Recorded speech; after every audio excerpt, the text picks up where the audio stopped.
Guys, maayong hapon og karon magluto tag saging nga banana Q. Syempre, una natay hinog na saging. Then sa karahay nagpainit na ta og mantika at udyon siguraduhon no nga init na jud kayong mantika bago nato ibutang ang asukar para dali ra siya malatik. Then ato na nang ibutang diha ang asukar nato.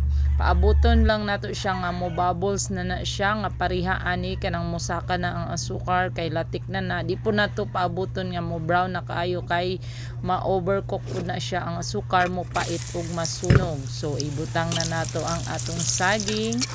Ato na siyang pahinayan atong kayo diha aron dili siya masunog ug ato siyang ukay-ukayon jud siya ug tarong i-mix jud natong tarong para tanan natong saging kay mabutangan og asukar og maoing ana na siya guys lami na kay siya tan-awon. Guys, luto na atong banana Q. Thank you for watching.